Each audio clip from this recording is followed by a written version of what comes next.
Hi welcome to ఎంకేజ్ house. ఈరోజు evening times చపాతీతో స్నాక్స్ ఎలా చేయాలో చూద్దాం. ఇక్కడ చూడండి, ఒక కడాయి తీసుకొని ఇది నేనే చేసి చూపిస్తున్నాను అండి. ఈవినింగ్ స్నాక్ ఐటమ్ చపాతీది నేనే చేసి చూపిస్తున్నాను. ఇప్పుడు వచ్చేసి కొంచెం ఆవాలు, కొంచెం జీలకర్ర, కొంచెం మినప్పాలు, కొంచెం శనగపాలు అన్నీ వేసేసుకోండి. సిమ్లో పెట్టి చేసుకోండి. ఇది ఈజీగా ఎప్పుడన్నా చేసి పెట్టచ్చు. పిల్లలు అయితే అసలు గుర్తుపట్టరు. ఎవరిని ఇంటికి వచ్చి చేసి పెట్టినా కూడా ఎవరు గుర్తుపట్టరు. చాలా ఈజీ రెసిపీ మీకు చేసి చూపిస్తున్నాను. వితిన్ 2 సెకండ్స్లో అయిపోతుంది అంతే. ఇప్పుడు కొంచెం పుట్టలు కూడా వేసేసుకోండి. అవి బాగా దూరగా వేయించుకోండి. అన్నీ సిమ్లో పెట్టి చేసుకోండి. అట్లా వెల్లిపాయలు కూడా ఒక 5-6 అట్లా వేసేసుకోండి. కొంచెం నలిగి వేసుకోండి, కొంచెం దంచి వేసుకుంటే బాగుంటుంది. అదంతా బాగా కలిపేసేసుకోండి.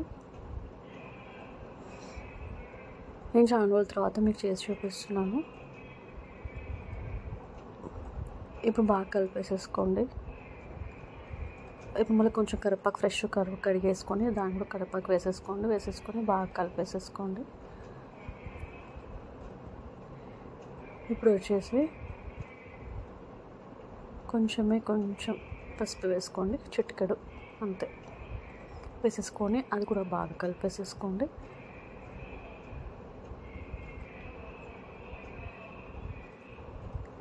ఇది ఇంకొంచెం ఇప్పుడు వచ్చేసి దాంట్లోకి ఒక 1 స్పూన్ కారం వేసుకోండి. నేను 1 స్పూన్కి కొంచెం ఎక్కువ వేసాను. కొంచెం స్పైసీగా ఉంటే స్నాక్స్ బాగుంటుందని వేసి చూపిస్తున్నాను. చాలా టేస్టీగా చాలా బాగుంటుందండి. అసలు ఎవ్వరు కనుక్కోలేరు. మీరు ఈ రెసిపీ ట్రై చేసినాక నాకు కమెంట్ చేసి చెప్పండి.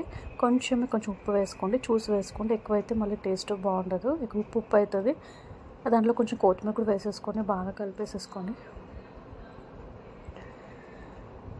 ఎంత బాగా కలిపేసేసుకున్నాక నెక్స్ట్ చూడండి, ఇక్కడ దాంట్లోకి మనం చపాతీ అంతా మిక్సీకి వేసి పెట్టేసుకున్నాను. ఒక చపాతీ తీసుకున్నాను అనమాట, మీకు చూపిద్దామని శాంపుల్గా.